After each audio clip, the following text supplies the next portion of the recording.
So you're ready to get scheduling meetings?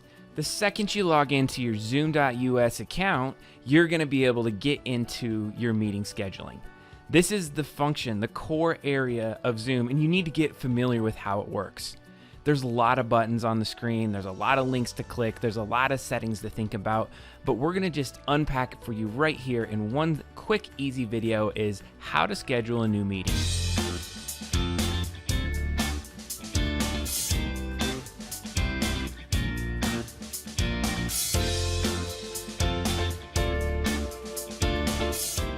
When you log in, make sure you click on Meetings on the left and then click on Schedule a new meeting. Once you open that new meeting, you're going to have some parameters that you're going to want to turn in. So one of the first ones is your topic. Go ahead and give it a name. So let's just say that you're scheduling a class. We'll put the class name. All right, schedule the time. Click on the dates and times. Figure out when this meeting's going to occur. Set a duration. Now this duration doesn't mean the meeting's going to stop at that time. It's just saying here is the projected time that we're going to meet. If you need to go a little bit longer, it's absolutely going to work. Set the time zone. If this is a reoccurring meeting, you can click the reoccurring button. There are a slew of options under here and other ways to even take reoccurring to nothing. So you don't have any specific date. It's just a recurring meeting with no fixed time. In this case though, I want to make sure that we just have a single time. This is an instance that we are creating. Recurring meetings I would consider for more of an advanced user when you know you're going to be creating a lot of different meetings on a regular cadence. Next is, how do you want the users to be able to get into this meeting? Do you want them to actually even go through a registration process? I typically don't set that up because it ends up being a lot of work, but if you're setting kind of a conference up or some sort of really specific type of meeting that you need somebody to register and you have to kind of vet them before they come in the meeting, set up it with the required registration. I'll keep that off. Meeting ID, let it just generate automatically. The personal ID, go check that out in another session. Next, the security. Security is a big one. Do you want them to have to type in a password to get into the meeting and you share that password with only the subset of people that will be getting into that meeting? Or would you rather just allow them in based off the name that you see when they come into your waiting room? I like the waiting room. It kind of takes the onus off the other individuals to come into the room with the passcode. And what happens is right when they jump in the room, it's going to actually just put them in a holding area, this waiting room. You can even send messages to that waiting room to let them know that, hey, the session will start shortly. I'll let you guys in. There's an admit all button, or you can admit people one at a time into your meeting. I find that to be one of the most helpful areas because I get in my Zooms early. I'll sit there, get everything prepped up and everything staged up like I want to, because it takes a minute to really kind of stage up your Zoom experience, and then I'll start allowing my participants in when I'm ready to go. You'll also notice that there's some audio options. I'm going to just leave it on both. People can call in on a telephone or they can just get on their computer and use the computer audio. Finally, at the bottom, you're going to notice there's some additional meeting options.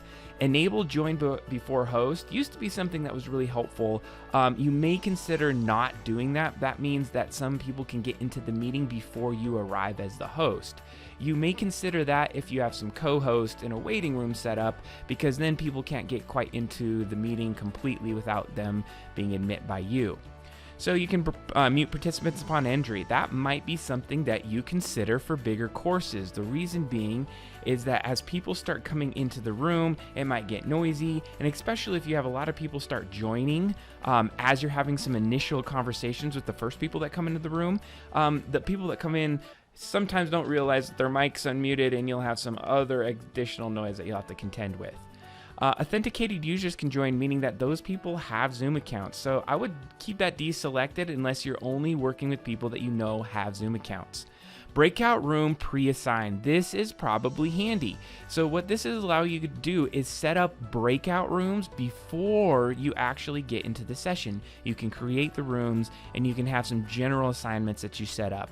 Now, if you have not set up the rooms beforehand, you can do that right in session. But you can always leverage that breakout room. And that is for those accounts that are licensed and have the breakout room capability.